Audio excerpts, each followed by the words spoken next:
our new and improved review of The Return of the Jedi for Super NES. Here or not, there is no try. Yoda's words could apply to someone who is debating on whether or not to buy this game. Super Return of the Jedi by JVC is better than most games on the market, including Super Star Wars and Super Empire Strikes Back. The graphics are incredible in the cinema scenes and the actual gameplay levels. Also, the game does not butcher the end of the movie like Super Empire Strikes Back. Instead, the gameplay levels truly follow the plot of the movie, beginning at Jabba's place on Tatooine and ending with a Millennium Falcon racing away from the Death Star.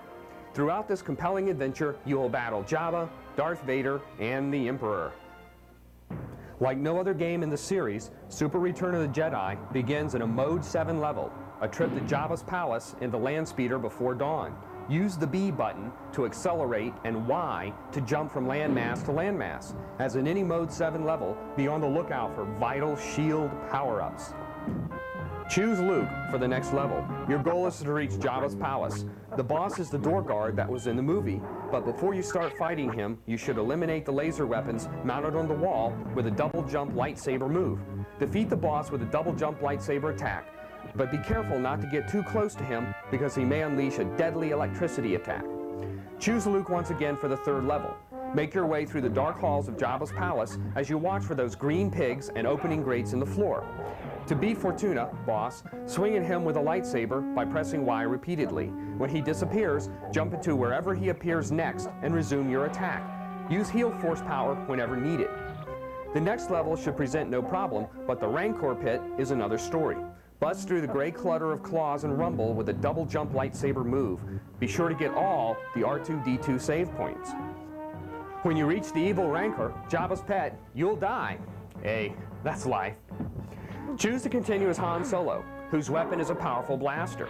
Be sure to get all the hearts and health meter power-ups that are suspended in the air in the big open area before Rancor. To defeat this evil beast, lure him to the left side of the screen and get behind a small mound of dirt.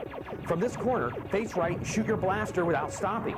The constant firing will hit Rancor and never miss, so as long as you stay where you are and keep firing, Rancor's energy meter will decline rapidly and Jabba will soon be without his baby. Defeat Jabba with Han's blaster just as you did with a Rancor. Jabba will belch frogs. Remember when he ate them in the movie? But the frogs will fall right onto your blaster fire. The battle with Jabba is awesomely fun, but after his demise, the plot will shift to Endor. After some cool cinema scenes, you'll enter the speeder bike level. Stay away from stormtroopers until they move in front of you. Only then should you shoot them. Try not to miss any hearts, or especially shield power-ups. After you destroy each stormtrooper, you'll arrive at the Ewok village. The next two levels can only be played with Wicket the Ewok. The furry little creature's only weapon is a bow and arrow.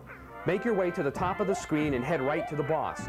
Try to stay on the left side of the screen when battling the boss and shoot arrows at him. If the boss hovers above your head, shoot some arrows directly up at him. Dragonflies haunt Wicket's next level. To climb the big tree, shoot an arrow into it, then get the arrow. Shoot more arrows, and if you're positioned correctly, you'll automatically bounce up to a higher arrow you just shot. Continue to shoot arrows until you reach the top of the tree. Watch out for a stormtrooper.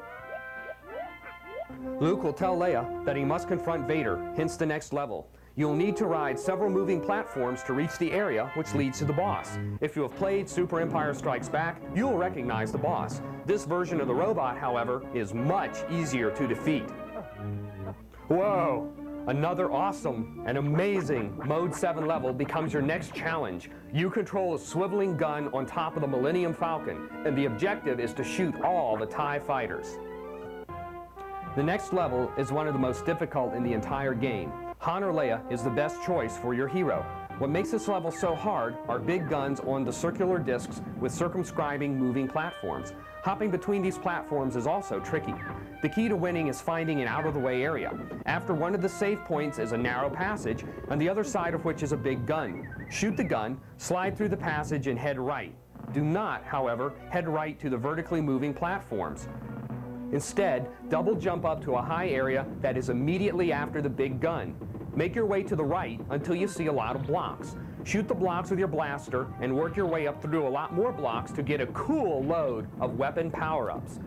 Don't go away. When we come back, we'll have the rest of our new and improved Return of the Jedi.